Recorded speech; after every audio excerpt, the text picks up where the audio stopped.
Bismillahirrahmanirrahim. Assalamualaikum warahmatullahi wabarakatuh. Alhamdulillahi rabbil alamin wal aqibatu lil muttaqin wala udwana illa 'alal zalimin. Asyhadu an la ilaha illallah wa asyhadu anna Muhammadan abduhu wa rasuluh. Allahumma salli wa sallim wa barik ala sayyidina Muhammad wa ala alihi wa sahbihi ajmain, amma ba'. Yang kami muliakan pengurus Masjid Baitur Rahman beserta jajaran yang hadir pada kesempatan kali ini, Bapak Ibu, Ayah Bunda, rekan-rekan, anak-anak jamaah salat subuh yang dirahmati Allah Subhanahu wa taala. Alhamdulillah, syukur pada hari ke-7 di bulan Rajab 1444 Hijriah. Artinya kurang lebih 53 hari lagi menuju bulan suci Ramadan 1444 Hijriah. Para ulama kita mengajarkan kita untuk memperbanyak doa. Allahumma barik lana fi Rajab wa Sya'ban wa ballighna Ramadan. Ya Allah, berkailah kami di bulan Rajab dan di bulan Sya'ban, serta sampaikanlah kami di bulan suci Ramadan. Amin. Ya Rabbal, mudah-mudahan Allah Subhanahu wa taala sampaikan kita pada Ramadan tahun ini yang menjadi Ramadan terbaik kita, insya. Salawat dan salam kita sampaikan kepada teladan kita baginda Rasulullah Muhammad sallallahu alaihi wa alihi wasallam.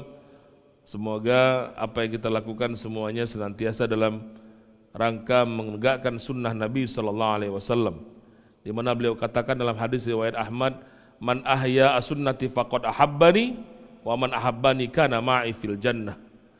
Barang siapa di antara kalian yang menegakkan sunnahku, maka mereka mencintai aku.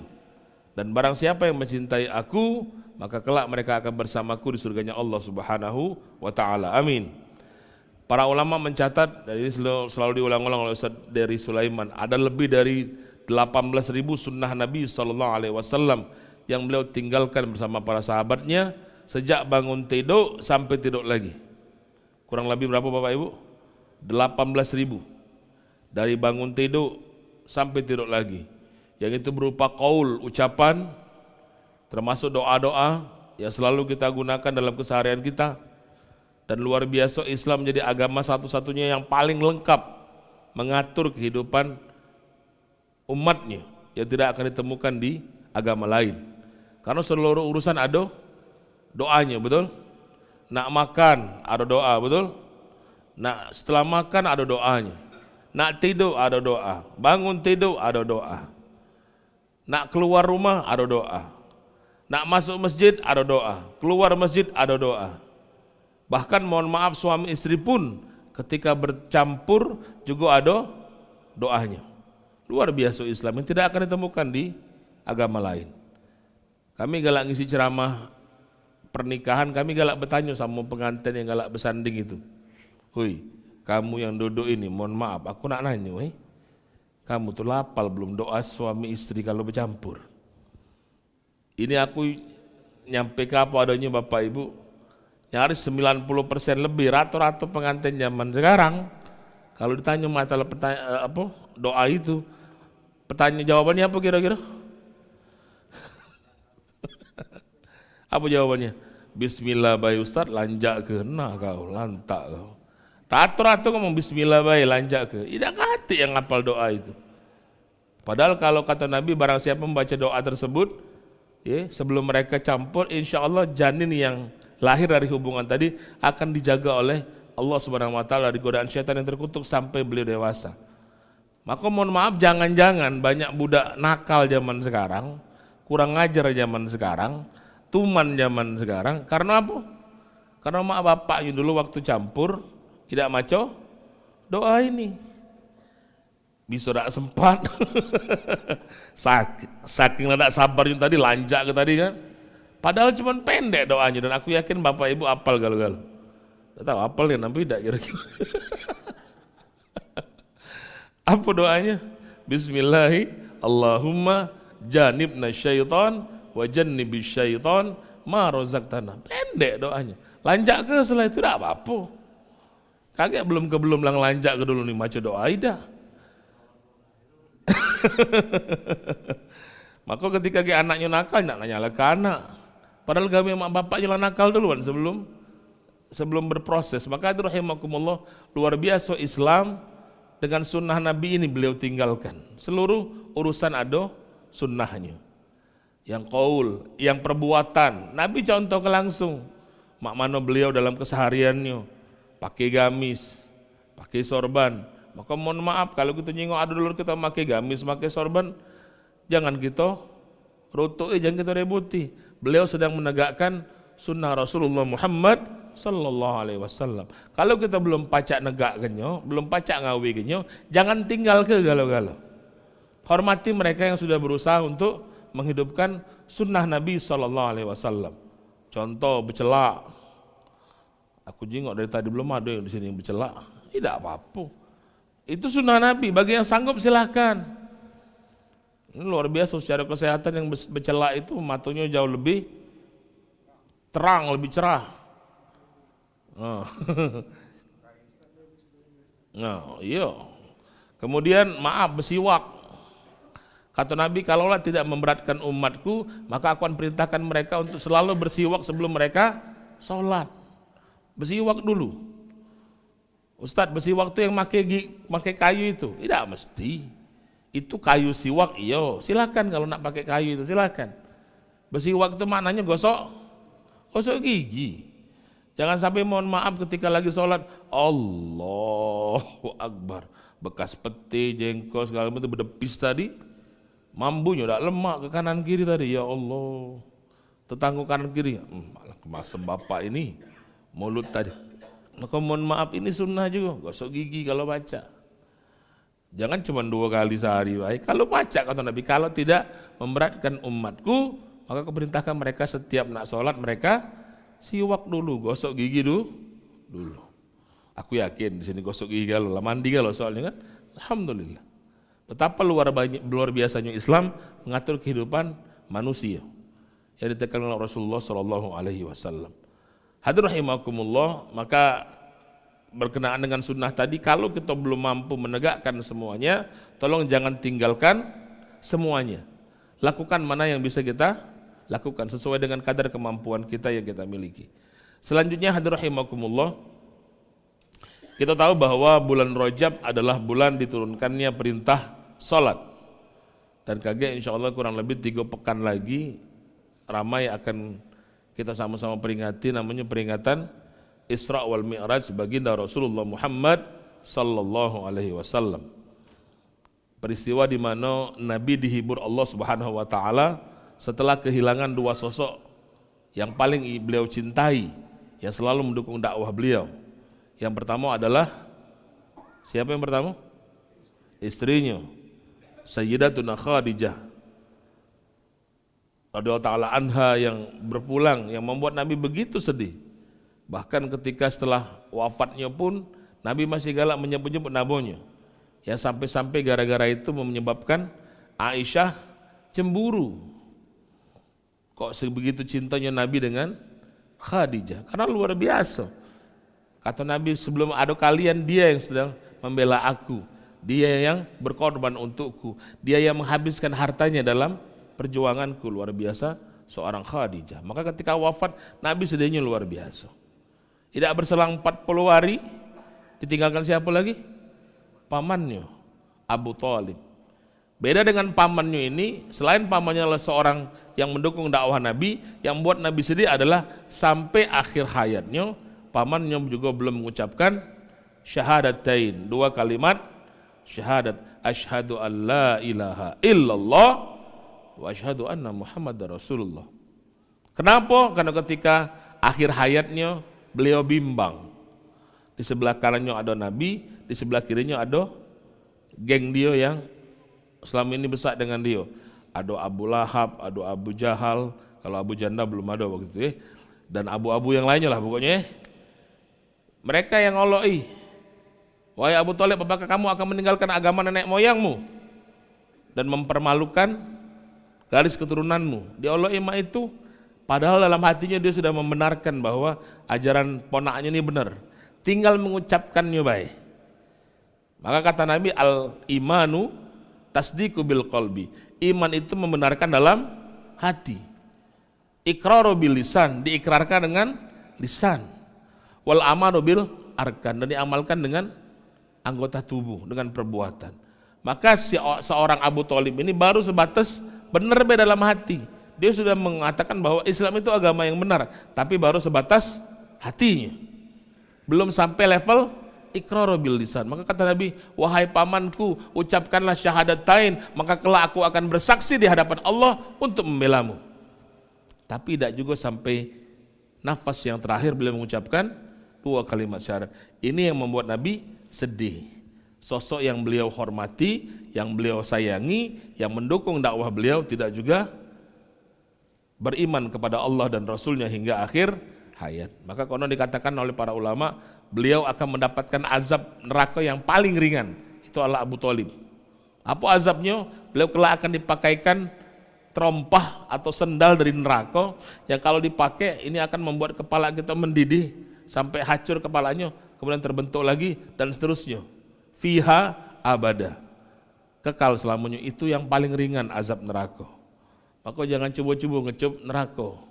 Yang paling ringan bahima itu azabnya, apalagi yang berat. Na'udzubillah tsumma na'udzubillahi min dzalik. Maka hadir rahimakumullah, kami tidak akan membahas tentang Isra Mi'raj, biar itu akan jadi domain para penceramah kita pada waktunya kaget. Tapi yang ingin kami ingatkan di kesempatan yang singkat ini adalah bahwa bulan Rajab ini adalah bulan diturunkannya perintah sholat. Maka mari perhatikan kembali sholat kita. Kenapa kami perlu mengingatkan lagi sholat?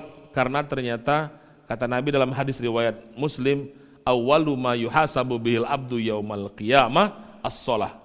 Amal ibadah yang pertama kali kelak akan dihisab Allah, dihitung Allah, direkin Allah dari setiap hambanya, termasuk kita galau-galau di sini, kelak di yaumil qiyamah adalah as-sholah. Sholat.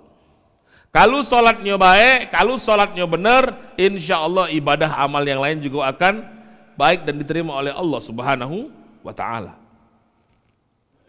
Begitupun sebaliknya, kalau sholatnya buruk, kalau sholatnya tak sempurna, bolong-bolong, tidak sesuai dengan contoh Nabi, maka mohon maaf amal yang lain pun akan ikut tertolak di sisi Allah Subhanahu wa ta'ala. Jangan main-main dengan sholat ini. Maaf dengan segala hormat, kita boleh jadi seorang yang ahli sedekah, rajin sedekah, dermawan, infak terus, dan lain sebagainya. Tapi dalam kenyataannya sholat berjamaah kita yang 5 waktu ada yang bolong-bolong tidak kita gawe. Maka maaf, sedekah tadi jangan-jangan tak mampu kelak menolong kita di hadapan Allah Subhanahu wa ta'ala. Karena apa? Pintunya dewe tidak kita sempurnakan. As-salatu miftahul jannah. Salat itu adalah pintu surga. Ada mungkin di sini yang jadi ahli saum, yang rajin puasa Senin Kemis, Ayaumul Bait, 3 hari berturut-turut di setiap bulan nih, tanggal 13, 14, 15. Atau juga mungkin bahkan sehari puasa sehari dah, alias puasa Daud. Tapi mohon maaf dengan segala hormat, salatnya bolong-bolong, yang 5 waktu tak sempurna, maka puasa tadi akan jadi hambar, tak ada nilainya di sisi Allah Subhanahu wa ta'ala.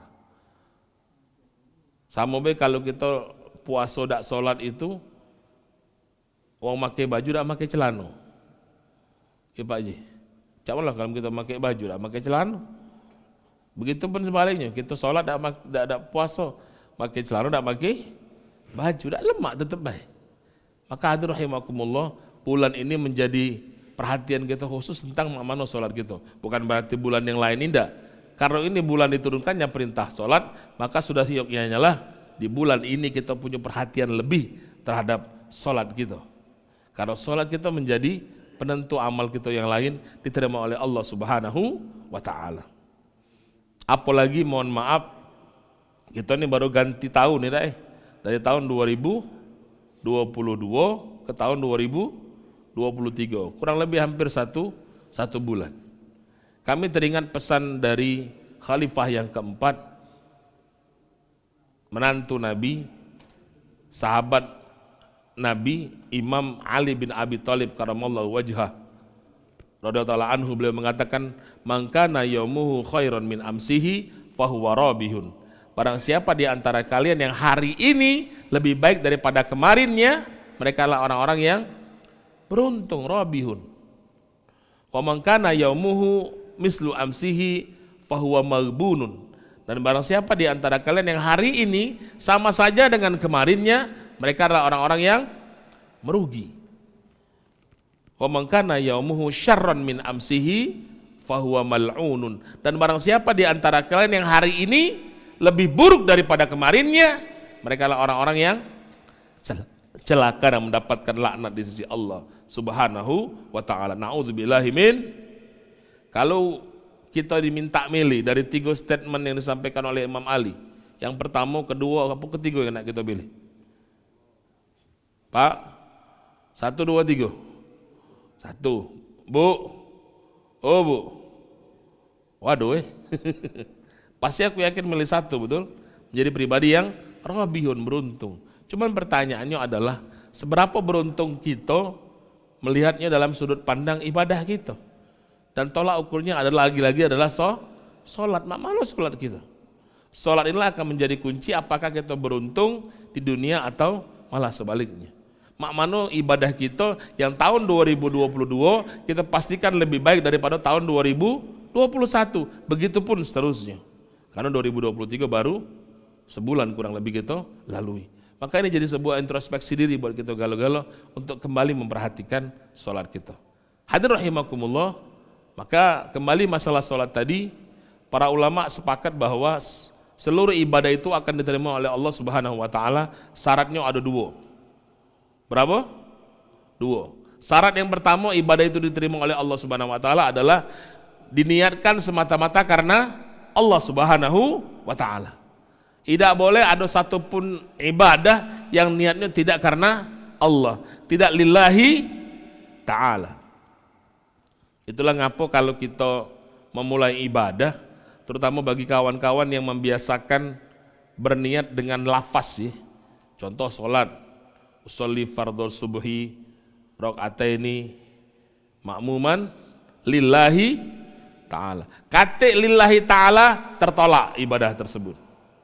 Kaget bulan puasa, nawaitu sauma ghadin an adai fardhi syahri ramadhana hadhihi sanati lillahi.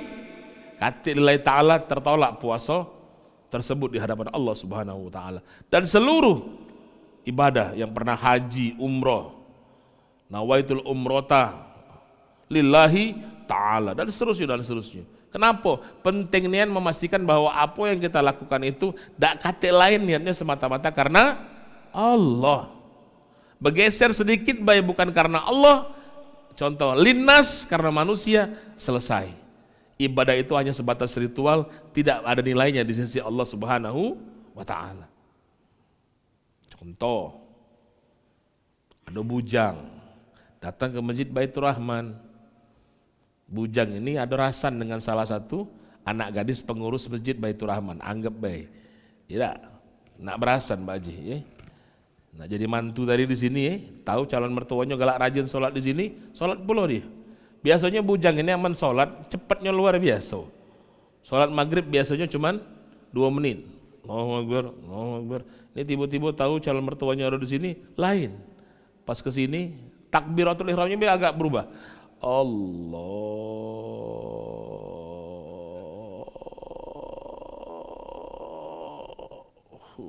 Akbar. Pakam. Slow motion. Ya. Gerakan pelan tidak. Kebetulan calon mertuanya ini wong pedamaran. Dijingoknya di calon mertuanya. Ai pakam calon mantuku. Mantap gerakan iko. Allah Akbar. Padahal bujang tadi melakukan gerakan sholat bukan karena Allah, tapi karena apa? Karena pengen dipuji oleh calon mertua. Selesai sholatnya katik nilai di sisi Allah Subhanahu wa ta'ala. Enggutlah nak sejam dia sholat, katik nilainya. Karena bukan karena Allah Subhanahu wa ta'ala. Maka kami ingat pesan dari Fudail bin Iyad. Kita ini kan ada sebagian masyarakat kita takut, kaget kalau datang ke masjid, kaget diomongi cak kealiman, betul? Diomongi cak ahli ibadah, rajin dikit-dikit ke masjid, dikit-dikit ke masjid. Maka kata Fudail bin Iyad, kalau kalian beribadah karena manusia, maka itu adalah syirik. Tapi tidak datang beribadah karena takut dilihat manusia, itu riya. Aku ulangi, beribadah karena ingin dilihat manusia, itu adalah syirik. Karena apa? Bukan karena Allah. Tapi takut beribadah karena takut dilihat manusia adalah riya. Maka mana caranya supaya tidak riya? Datang baik ke masjid, sholat, minta sama Allah agar terus memperbaiki hati kita. Maka banyak-banyak berdoa, ya muqallibal qulub, tsabbit qalbi ala dini. Insyaallah Allah yang akan meluruskan hati kita. Maka hadirin rahimakumullah, kami tekankan di sini yang pertama, semata-mata niat karena Allah Subhanahu wa taala. Tidak boleh karena yang lain. Kemudian syarat yang kedua kata para ulama, ibadah itu akan diterima termasuk sholat kita adalah harus mencontoh baginda Rasulullah Muhammad sallallahu alaihi wasallam serta para sahabatnya.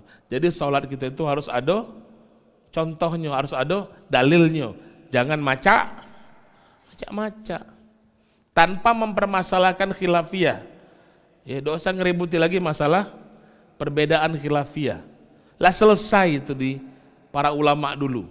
Aku heran kalau sengaja sekarang masih ada lagi yang ngulang-ulang lagi persoalan hal tersebut. Lah ketinggalan zaman. Ngeributi usoli dak usoli. Kunut dak kunut. Ya dak? Nak pakai apa? Doa berjamaah puida, zikir jamaah puida, itulah selesai. Bagi Anda yang pakai kunut silakan berkunut. Yang tidak galak juga tidak apa-apa. Yang salah yang tidak sholat, selesai. Ini masih baik. Dan kami sedihnya selalu menganggap dirinya paling sunnah. Nah ini yang tidak lemah. Kajiannya beda, kajian sunnah. Seolah-olah di luar dari mereka tidak nyunnah. Nah, ini juga salah gitu kan. Paling merasa dirinya paling sunnah. Kita ini aswaja ahli sunnah wal jamaah. Selama sumbernya dari 4 imam mazhab yang diakui oleh ulama dunia, nyambung ke Nabi SAW, ahli sunnah wal jamaah, selesai. Tidak perlu nak mempermasalahkan, oh ini Syafi'i, oh ini Hambali, oh ini Hanafi. Maaf kalau tempat kami di Majalindungan masih aja itu. Ini masjid Syafi'i, di luar Syafi'i tidak boleh. Oh na'udzubillah min dzalik. Jika apa dia lah ya ini. Tua masjid pula, maaf dengan segala hormat kami katakan. 4 imam ini diakui oleh ulama dunia. 4-4-nya terbaik di zamannya dan sudah tak perlu dipertanyakan lagi, tinggal kita milih baik dan tak perlu kita persoalkan. Bagi Anda yang tak galak kunut, ya sudah diam baik. Walaupun kalau kata Ustadz Hadi Hidayat, haknya imam itu untuk diikuti, untuk ditaati, betul? Bukan untuk diselisihi, apalagi diabaikan. Maka mohon maaf, seorang makmum yang bijak adalah manakala imamnya kunut, maka sebagai makmum sebaiknya kita ikut kunut. Karena kita memenuhi hak imam. Nah itu pun sebaliknya, kalau imamnya tidak kunut, kita jangan ngangkat tangan dewean, nyari balak namanya itu. Pada saat itu sholatnya tidak lagi berjamaah dengan imam kalau kita melakukan gerakan yang tidak dilakukan oleh imam. Mudah jadi makmum nih, pahalanya besar. Kalau dosa ditanggung oleh imam, betul lah. Tinggal melok biar pegawai imam. Imam ndak kunut, kita ndak kunut. Imam kunut, kita melok kunut. Tidak hafal doa kunut, tinggal ngamin ke baik. Amin, amin, amin, amin, selesai kan? Tidak salah. Maka ini perlu hadirin rahimakumullah kita perhatikan tanpa mempermasalahkan khilafiyah. Galak kami ketika kajian ditanya, Ustadz, mana yang benar Ustadz? Takbiratul ihram itu yang Allahu Akbar yang sejajar dengan bahu atau Allahu Akbar yang sejajar dengan daun telinga? Mana Pak Bu yang benar? Hah? Benar? Benar kalau nak cak ini Allahu Akbar, silakan ada dalilnya. Yang Allahu Akbar ada dalilnya. Kalau Imam Syafi'i sejajar dengan daun telinga. Imam Ahmad bin Hambal, Imam Hanafi yang sejajar dengan dado. Yang salah tuh Allahu Akbar. Ado aja itu. Hah? Bukan, macak-macak baji. Bukan ada dalilnya. Ngapu tinggi-tinggi. Allah, katik namanya untuk ngangkat pucuk ini. Terus yang tak lemaknya tadi, tangannya diputernya pula. Nah, alasannya tak lemak Ustaz, madai tangan kiri dulu dah baru tangan kanan, makanya sat diputar dikit baru diletakkan. Itu namanya macak. Kalau ada sahabat Umar berdempang berlemah ini.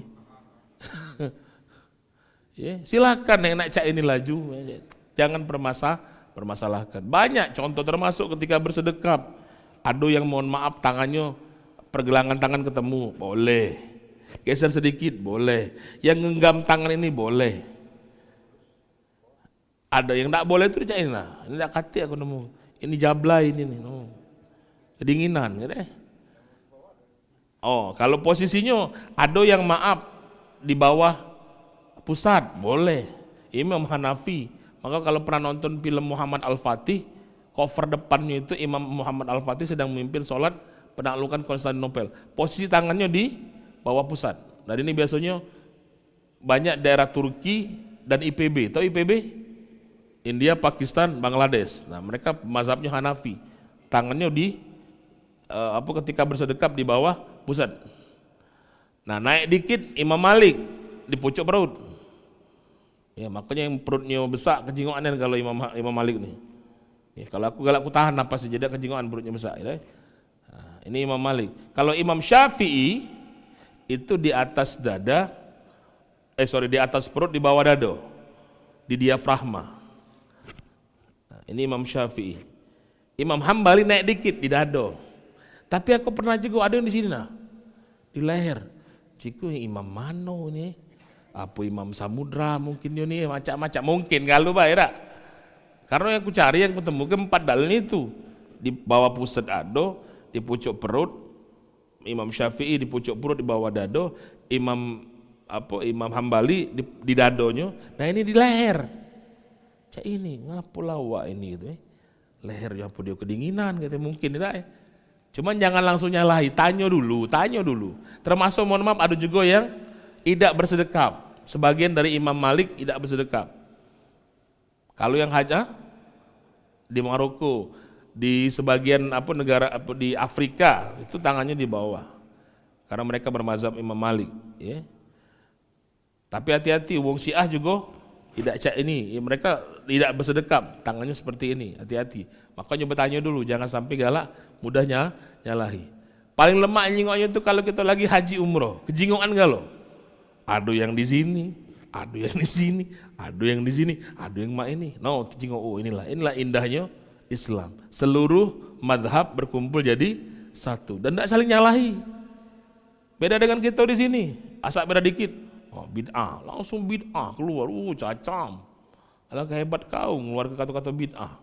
Hati-hati dikit-dikit ngeluar kata bid'ah, tidak terbukti kebid'ahan itu, maka akan kembali kepada yang mengatakannya. Hati-hati. Nih. Termasuk ucap ini bacaan, nak make Allahu Akbar kabiro, lajulah. Yang paling singkat Allahu Akbar kabiro, walhamdulillahi katsira, wa subhanallahi bukratan wa asila. Doa iftitah itu yang paling pendek. Boleh sampai situ baik, tidak mesti pakai yang terusannya, boleh.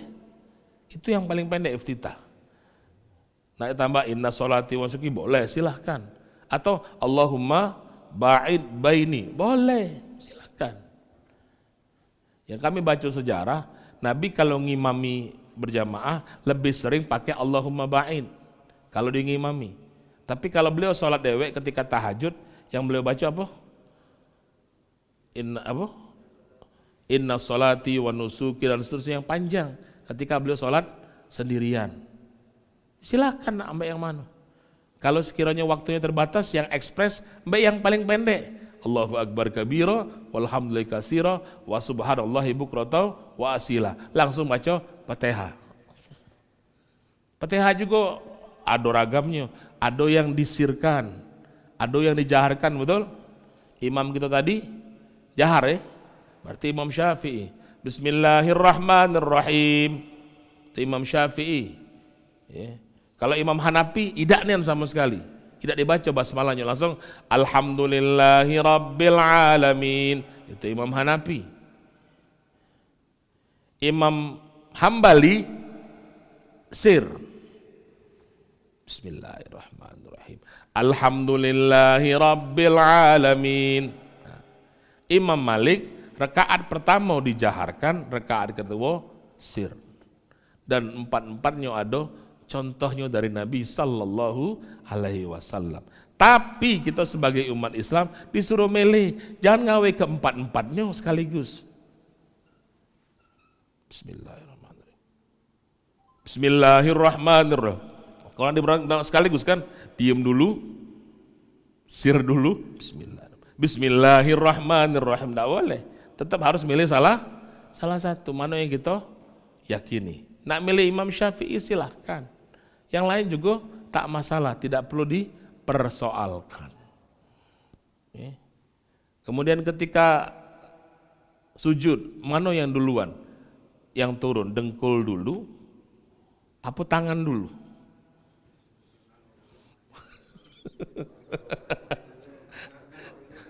yang turun dengkul duluan, coba tunjuk tangan dulu yang turun dengkul duluan. Yang turun tangan duluan, ada maksudnya. Dua-duanya benar. Ya. Kalau Nabi ketika beliau masih gagah, dia dengkul duluan turun. Ketika sudah mulai masuk usia senja, aku udah galak ngomongin tua, kayak kesinggung yang tua. Usia senja, ya tak? Istilah itu lah masuk asar, ya tak? Belum maghrib tapi. Kalau sudah masuk usia senja, Nabi lebih sering tangan dulu yang turun ketimbang dengkul. Biasalah cara umur senja, ya tak? Apa istilahnya tuh? Dengkul nih, istilah punya. Osteo, apa itulah itu. Nah itulah pokoknya. Dan dua-duanya benar. Tidak usah dipersoalkan. Yang salah tuh kalau kening duluan yang turun. Allah, cobalah membaca kening duluan turun. Kalau patah pinggang kamu, nak nurun ke kepala duluan. Itu dia kalau baca dari tegak, dari i'tidal langsung turun ke kepala. Dengkulnya belum turun, tangannya belum turun, kepalanya duluan. Allahu Akbar. Jangan baca muat gawe ini. Lah ada contoh tinggal gawe ke baik. Dan tidak usah dipermasalahkan. Silahkan. Kami juga galak ditanya, Ustadz, aku tadi nyingok di samping aku tuh Ustadz. Ketika dia tahiyat Ustadz, tangannya tuh muter-muter Ustadz. Ngoter-ngoter. Oh. Jadi, ku jingok cak lemah Ustadz. Ku melok ibu lah Ustadz. Oh, ngoternya bulok. Mana kira-kira Ustaz, hukumnya Ustaz? Apa ku jawab? Solat kau batal. Ngapa batal Ustaz? Apa urusan kau nyingok tangan wong? Dia nak ngoter, nak idak kendaklah dia, tangan dia. Apa urusan kau nak nyingok tangan dia, nak ngoter apa idak? Oh tak boleh, tak boleh. Kita tuh fokus dengan gerakan kita dewe, tak boleh kita nyingok wong. Masa wong? 3 kali gerakan besar kita lakukan, batal solat kita, betul tak? Apalagi melok wong. Oh, ngoter-ngoter. La haula wala quwata illa billah. Ada pula manusia model itu. Maka yang kami ketahui dalam beberapa kitab fikih, kalau tahiyat itu, kalau Imam Hanafi dia dari awal, dari at-tahiyatul mubarak sudah tegak duluan, itu Imam Hanafi. Imam Abu Hanifah. Kalau Imam Syafi'i pas syahadat, asyhadu alla ilaha, tegak, betul? Dan ini mayoritas kita pakai di Indonesia, betul? Kalau Imam Hambali pas la ilaha illallah, baru tegak. Timbis sedikit dengan karena kan Imam Hambali kan muridnya Imam Syafi'i. Kalau gurunya pas asyhadu, pas muridnya la ilaha illallah. Nah yang agak beda dikit Imam Malik. Kalau Imam Malik ini setiap lafaz Allah, beliau menggerakkan tangannya. At-tahiyatul mubarakatuh sholawatu thayyibatu lillah. Digerakkan bukan dioter. Apa istilah diputar ya. Kalau jauh untuk ngoter kan. Assalamu alayka ayyuhan nabiyyu wa rahmatullahi wa barakatuh. Assalamu alayna wa ala ibadillahi salihin. Jadi setiap lafaz Allah bergerak. Nah yang ngoter ini aku belum ketemu. Cuma mohon maaf, jangan langsung disalahi. Kalau ya itu adu dalil, tanya. Tapi setelah sholat, jangan cak budak tadi nyingok lemak ngoter-ngoter, dia malah ngoter pula.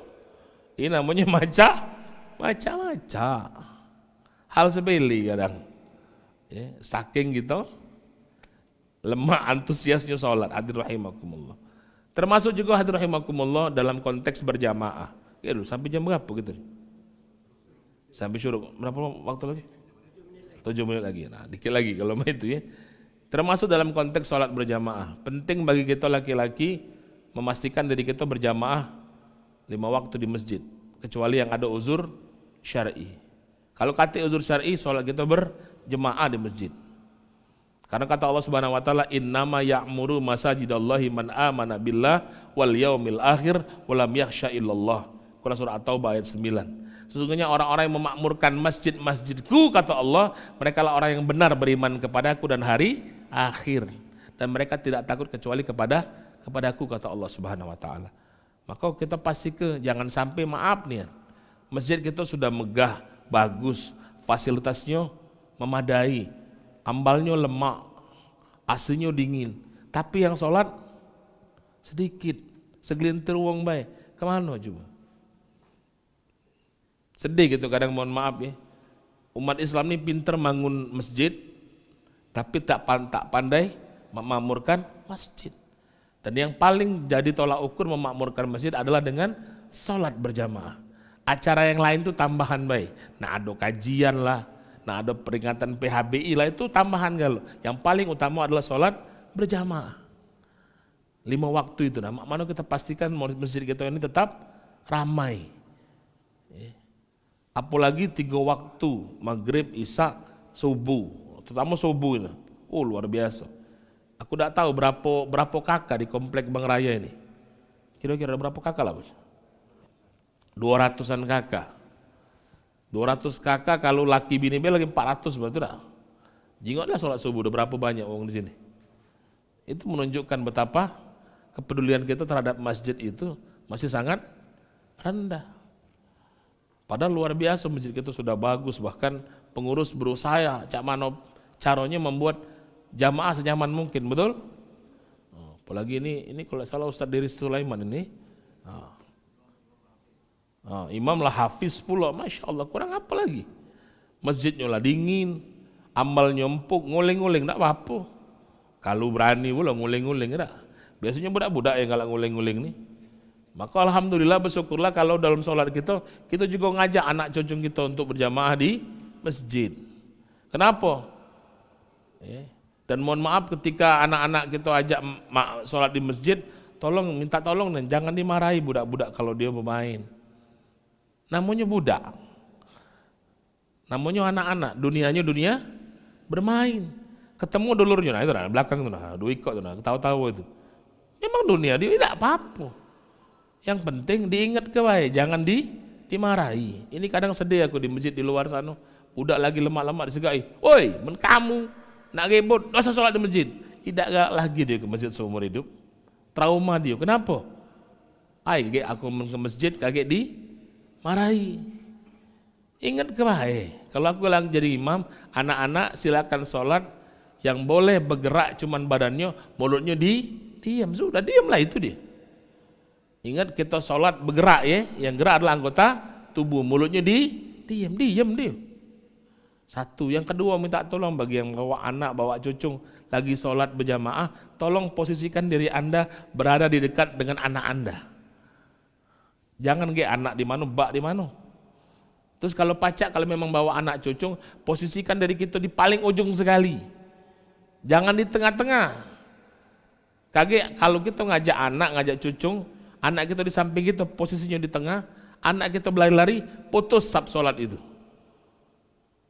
Ngapa putus Ustaz?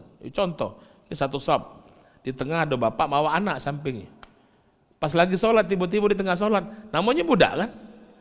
Tiba-tiba dia berlari. Namanya anak-anak kan, ada kawan yang main kotak, kenapa itu?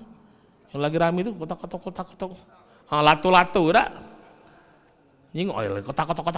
Berlari dia, memarahi. Kan kosong sab tadi kan, betul lah? Kalau yang paham, yang sebelah kiri akan ngerapat, betul lah? Pas sudah ngerapat, balik lagi dia. Nah tempat aku itu ditempati oleh orang lain. Didorongnya. Jadi balak tak mah itu. Kalaupun tidak didorongnya minimal dia nangis. Aku nak kata tempat solat lagi. Karena apa? Tempat solatnya dipakai oleh uang. Itu gawenya kalau solatnya ada budak kecil di tengah. Maka tidak boleh kata Nabi. Anak-anak itu mutus kesab solat. Maka kalau bawa anak, bawa cucung, posisikan di ujung sekali. Atau kalau sesuai dengan tuntunan syariat itu, posisi yang benar itu setelah imam, depan sekali itu laki-laki dewasa, belakangnya adalah anak-anak kecil, laki-laki, kemudian anak-anak kecil perempuan, di belakang sekali baru ibu-ibu. Ibu-ibu paling ujung sekali, bukan paling depan. Maaf, sampai ke padanya, nak kamu marah pun tidak kendaklah kamu. Kalau baik diundang lagi, tidak diundang lagi, sudah, tidak apa-apa. Aku baru sekali ngisi ceramah di sini, dah. Mendiundang lagi, alhamdulillah, ya tak? Tidak kelewatan, ya tak? Kelewatan balik lagi, nama kelewatan, ya tak? Itu baik sampai ke anak-anak. Nah, terus kalau pacak beliau didoloroi anak tuh, mantep, biar mereka terbiasa dengan masjid. Maka ingat pesan Muhammad Al-Fatih, penakluk Konstantinopel, kalau kalian tidak mendengarkan lagi riang tawa anak-anak di dalam masjid, maka kalian akan kehilangan generasi terbaik Islam di masa mendatang. Maka bersyukur kalau masih ada anak-anak di sini, alhamdulillah. Mohon maaf dengan segala hormat, umur kita ini paling banter 10-20 tahun lagi, betul lah? Setelah itu habis. Siapa lagi yang akan menggantikannya kalau bukan anak-anak kita, cucung-cucung kita ini? Maka mari kita ajak mereka untuk mencintai masjid. Habis sih. Mudah-mudahan apa yang disampaikan walaupun singkat bisa menjadi pembelajaran buat kita galau-galau, terus menjadi pengingat buat kita galau-galau, terutama buat kami dewek, betapa pentingnya kita memperhatikan kembali sholat kita. Karena bulan Rajab adalah bulan itu dengannya perintah sholat, maka pastikan sholat kita adalah sholat yang akan diterima Allah Subhanahu Wa Taala, agar amal yang lain pun diterima Allah Subhanahu Wa Taala. Ditutup dengan langsung doa. Atau oke, kalau memang ada yang nak bertanya silahkan diaturi. Oke, silahkan Pak Haji. Masya Allah ada 2 orang, silahkan Pak Haji. Izin minum dulu diaturi.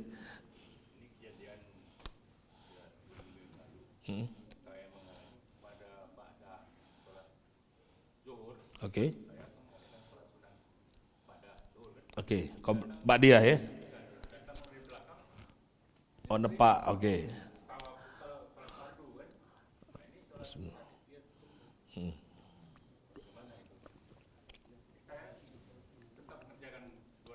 Jadi Pak Haji terus ke baik. Yang Pak Haji lakukan pada itu meneruskan saja gerakan sholatnya atau melakukan gerakan yang seolah-olah memberikan isyarat nolak. Tidak. Oke. Nah, itu sebuah sikap yang bijak Pak Haji. Di beberapa madhab, yang paling benar adalah seperti itu. Kalaupun kita melakukan sholat sunnah, tiba-tiba di belakang kita ada yang pengen ngajak berjamaah, biar kebaya, tidak apa-apa. Tanpa kita merubah niat kita, tanpa kita merubah bilangan rakaat kita. Contoh, kan sholat sunnah kau ba'diyah kan 2 rakaat cuma. Jangan gara-gara ada belakang itu nak berjamaah 4, kita nambahin jadi 4 rakaat, ada usah. Kita macak-macak pula namanya itu kan. Ya kan? Cukup tetap 2 rakaat, tidak masalah. Nah itu ada sebagian mohon maaf yang memberikan isyarat, tidak usah. Atau seperti ini, maaf kami mencari dalilnya lemah. Dan artinya khawatirnya apa? Kita nambahi gerakan sholat. Iya kalau ngerti orang di belakang itu, ini ngapo tangannya ini. Mending udah ngerti, diajak nyetos, selesai. Mending udah ngerti tak? Mending ngerti lemah. Masih mending yang cak ini. Ada yang kami pernah ngomong yang melakukannya. Asal ditepak, ditepis. Ngapo jung tepas tepis teman-teman. Terus ke baik sholat, tidak apa-apa. Dia cuma minta berjamaah baik. Tidak masalah. Mohon maaf kalau seluruh wong sudah sholat galau, tiba-tiba ada wong baru datang. Dia pengen dapat pahala sholat. Siapa yang galak sedekah sholat? Boleh sholat lagi gitu. Terus sholat apa kita Ustaz? Boleh sholat sunat mutlak. Sholat mutlak itu boleh kita lakukan kapan baik, betul tak? Tidak ada batasan waktu, tidak ada batasan rakaat, silakan. Sedekah. Bukan cuma duit baik, sholat pun boleh sedekah ke. Maka benar Pak Haji. Jadi biar kebaik, dia nak nerus ke apa, dia nak berjamaah dengan Pak Haji, dia melok gerakan Pak Haji terus kebaik. Tidak usah. Terus kebaik. Itu yang jauh lebih kuat dalilnya. Wallahu a'lam bishawab. Ada lagi silakan Pak.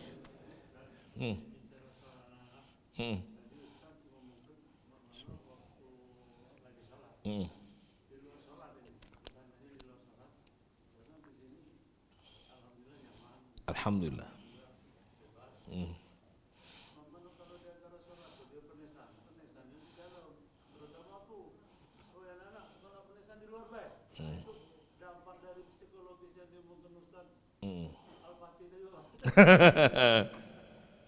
Kalau nak menesan di luar baik, tapi kan masih di luar masjid kan?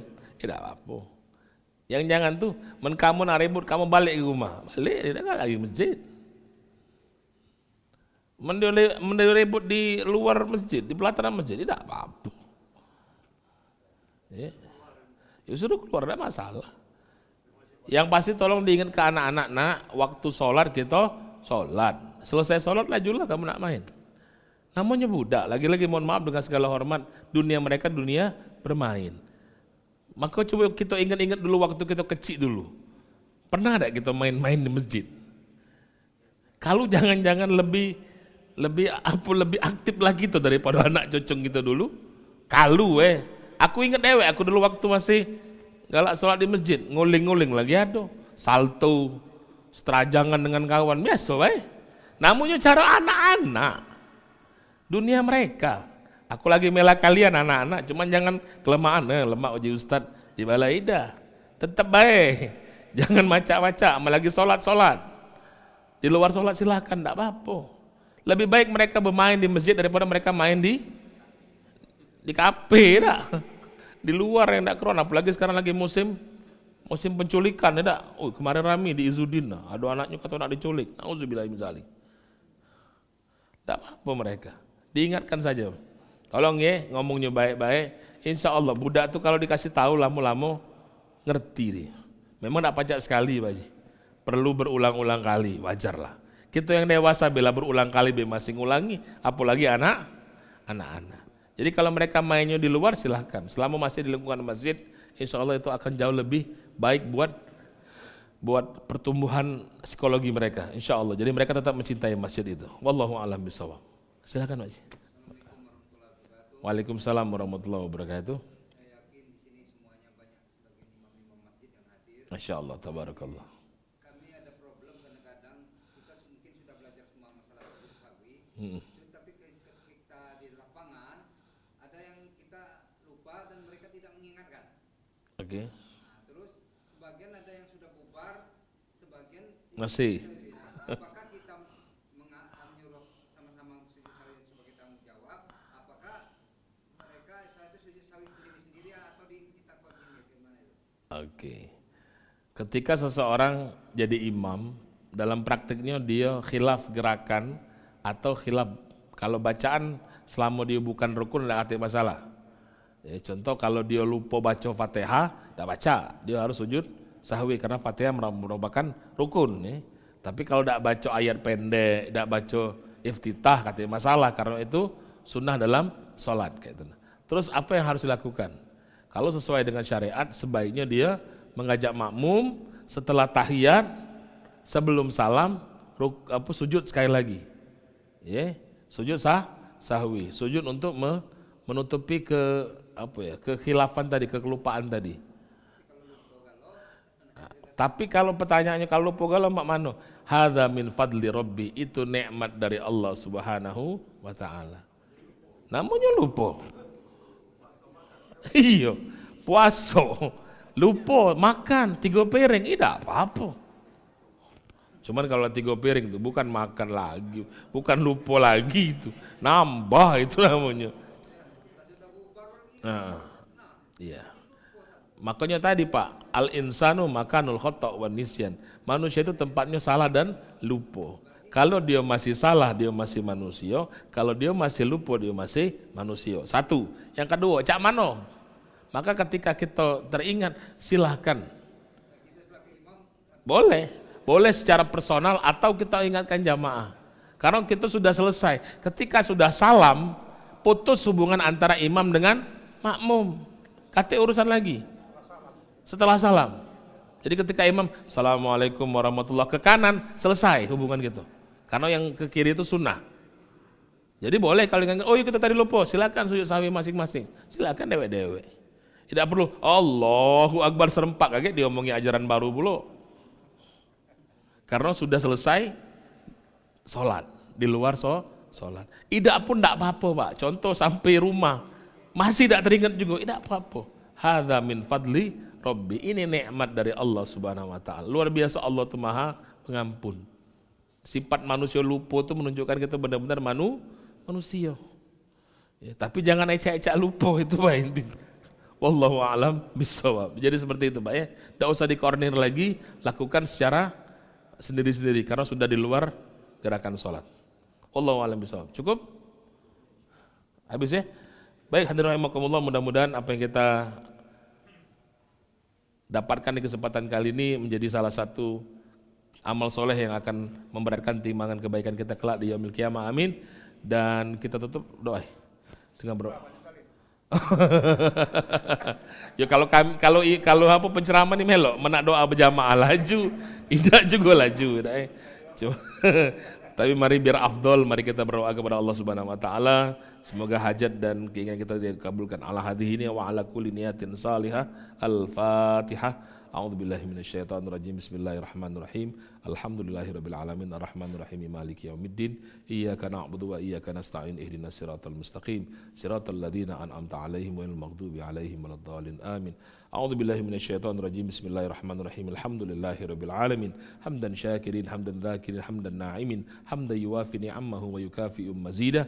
Ya Rabbana lakal hamdu wa lakal syukru wa lakal mulku kama yanbaghi li jalali wajhikal karim wa 'azimi sultanik.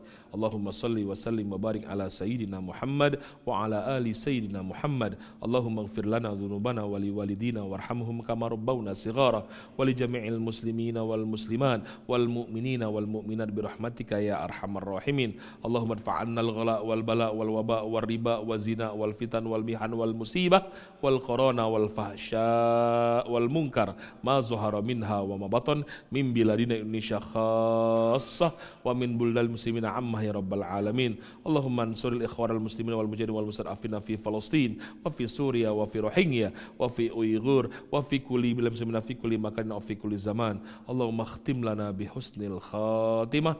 Allahumma khtim lana bi husnil khatimah. Allahumma khtim lana bi husnil khatimah wa la takhtim alaina bi su'il khatimah. Allahumma inna nas'aluka salamatan fid din wa afiyatan fil jasad wa ziyaratan fil ilmi wa barakatan fil rizqi wa taubatan qablal maut wa rahmatan indal maut wa maghfiratan ba'dal maut. Allahumma hawin alaina fi sakaratil maut. Allahumma hawin alaina fi sakaratil maut. Allahumma hawin alaina fi sakaratil maut wan najata minan nari wal afwa indal hisab. Allahumma barik lana fi Rajab wa Sya'ban wa ballighna Ramadan. Allahumma barik lana fi Rajab wa Sya'ban wa ballighna Ramadan. Allahumma barik lana fi Rajab wa Sya'ban wa ballighna Ramadan. Rabbana zalamna anfusana wa illam taghfir lana wa tarhamna lanakunanna minal khasirin. Rabbana hab lana min azwajina wa dhurriyyatina qurrata a'yun waj'alna muttaqina imama. Rabbana taqabbal minna innaka antas samiul alim wa tub alaina innaka antat tawwabur rahim. Rabbi ja'alni muqimas salati wa min dhurriyyati rabbana wa taqabbal du'a. Rabbi habli minas salihin. Rabbana atina fid dunya hasanah wa fil akhirati hasanah wa qina adzaban nar wa adkhilnal jannata ma'al abrar ya aziz ya ghaffar ya rabbal alamin. Wa sallallahu ala sayyidina Muhammadin wa ala alihi wa sahbihi ajma'in. Subhana rabbika rabbil izzati amma yasifun. Wassalamun ala mursalin walhamdulillahi rabbil alamin. Taqabbalallahu minkum. Kita sempurnakan dengan kafaratul majlis. Subhanakallahumma wa bihamdika asyhadu an la ilaha illa anta astaghfiruka wa atubu ilaik. Walhamdulillahirabbil alamin. Wassalamualaikum warahmatullahi wabarakatuh.